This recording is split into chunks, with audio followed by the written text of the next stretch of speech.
through the early morning hours here. We also are talking about tsunami alerts. We have tsunami advisories for the Oregon and Washington coast, a tsunami warning specifically really highlighting Crescent City, that's in Northern California, and then tsunami advisories all the way down to San Diego. So mainland U.S., you are going to be feeling this. The arrival time for you guys is 11:50 p.m., 11:40 p.m. The further north you go along the I-5, and about 4:05 a.m. Eastern time for a spot like San Diego, Malibu, 1:05 a.m. Pacific time, so local time there.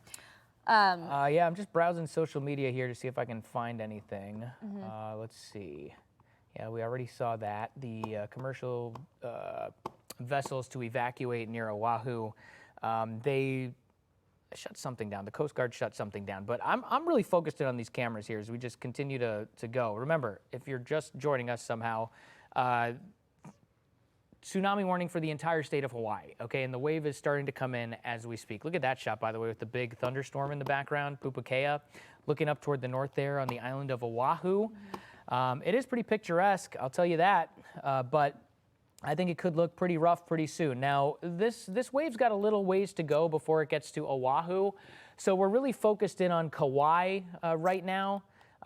It is moving very fast, so you know, it's not like there's a huge amount of space in between these islands relative to the speed that this wave is moving. But yeah, again, we're starting to see the water recede in some spots. Okay, so Andrew Austin Adler, he's a student. I actually interviewed him earlier. He was a really knowledgeable guy. He's great with hurricanes and everything. But he was vacationing in Maui. We talked to him earlier, and I just saw him tweet out 17 minutes ago, waters have begun to recede here in Maui. He's about 3,000 feet up, and he'll provide updates as conditions warrant. So at Weatherman AAA, very knowledgeable guy. So I think that's a pretty reliable source there. He's saying the water's receding. I believe him. Yeah. I mean, it's all about the visual now because we are talking about a wave that we haven't been able to lock eyes on. We've only seen buoy data up to this point, especially for the Sand Islands after that 8.8 magnitude earthquake hit the east coast of Russia there near Petrovsky, Russia. That was at 2:24 a.m. Local time for them. And so you can imagine when you have this intense of an earthquake, 8.8 magnitude, just to put that into perspective, one of the strongest earthquakes we've seen in the better part of recorded history. It's a top 10 in history. I mean, when you think about that, and when folks try and poo-poo something like this, saying, hey, a tsunami's not going to happen. We've had earthquakes and we've gotten some kind of advisory or warning, and we didn't see anything. This is a different story here. This is one of the strongest earthquakes we've seen. It was offshore. It was in the ocean. It was what, 8.2 miles offshore or 8 miles? 8 miles off the shore of eastern Russia. Can you imagine that? I mean, again, we've been so focused in here on the tsunami. I think there's going to be a... Go ahead, Jared. Camera right here. You can see some of the receding action live and about how steep that shoreline goes down underneath. As you can see, like the wet area of the sand, that's been steadily going back over the past... That's what I thought, because when I was looking at this, it looks like, you know, there's a different consistency to the sand there, and it's kind of pulling it down a little bit. So this is northern Oahu, and this is it. I mean, this is confirmation that we've got a tsunami wave incoming. The only question is how high exactly is it going to be, but I think this is going to be a very big deal, guys. Yeah, I mean, it seems like it's doing it even more dramatically ever since you pointed it out, Jared. So it's that ferocity of that yanking back into the ocean there.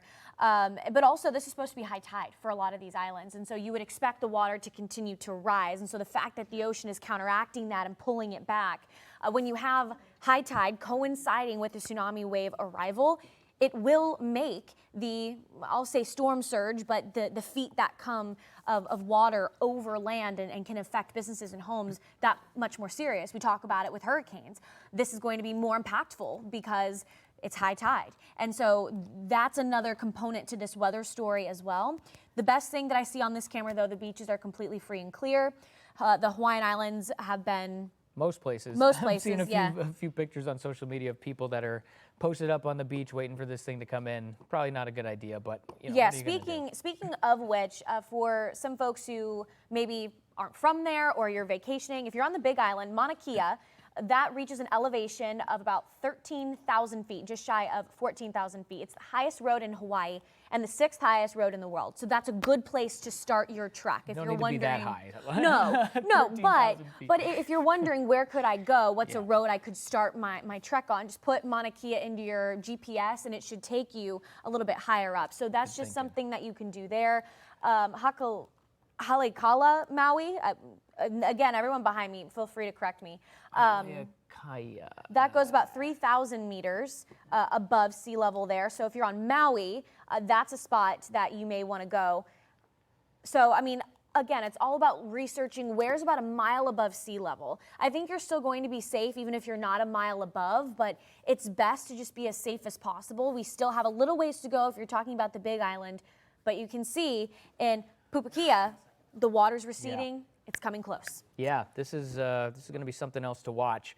Boy, I sure hope it isn't too bad. And, you know, I think as we've gotten just deeper into the modern era, you know, you think back to some of the big disasters that we've had, even as recently as, you know, the early 2010s, things have just astronomically gotten better since then. Warning lead times, you know, people being able to see things on YouTube to understand what it looks like. I'm sure a lot of people watched the video from Japan in 2011.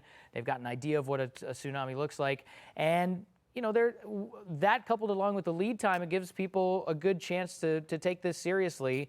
And it's been an all-day affair here, basically, at least for the last many hours in Hawaii, where we've watched people that have just been kind of evacuating from the coast and getting a little further inland. I mean, again, you don't have to get all the way to the tops of these mountains, but as you can see here, I mean, look how violently that water is starting to recede there. That is fascinating. Yeah, you can also kind of see it's rising a little bit and then it crashes and then recedes. And what we're watching right now, if we're looking at a tsunami wave as this roller coaster, if you will, so this up and down kind of effect, we're in that downward slope. We're on the bottom end of that roller coaster, and a lot of times that will arrive at the shoreline first, and that's the receding, that's the pulling away, and then you start to rise super high, and that's when the larger wave starts to come in. So that is kind of the overall motion.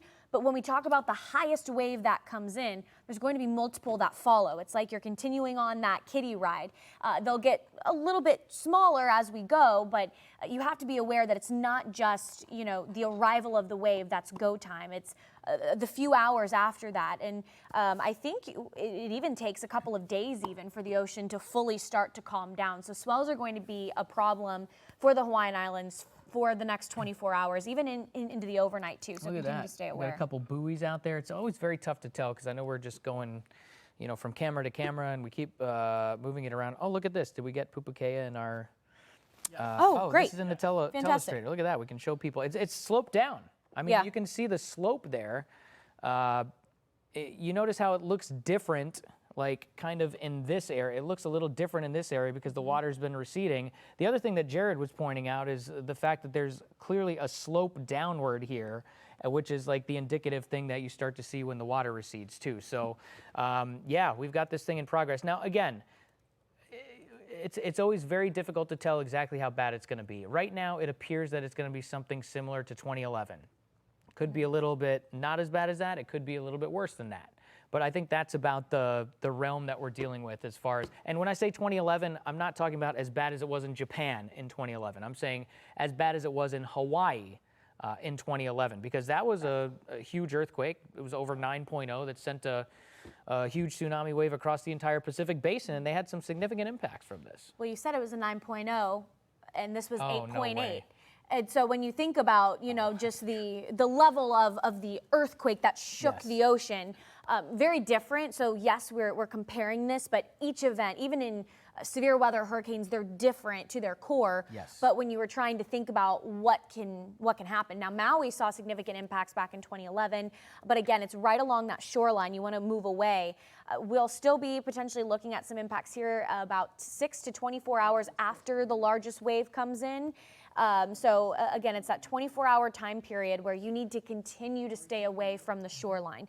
Maybe not up on the top of the mountain, but don't go back to those beachside resorts. Try and stay as high up as you can and still be comfortable. But it'll take about 3 to 6 hours where the strongest waves come in. And sometimes the first wave isn't the highest. Yeah.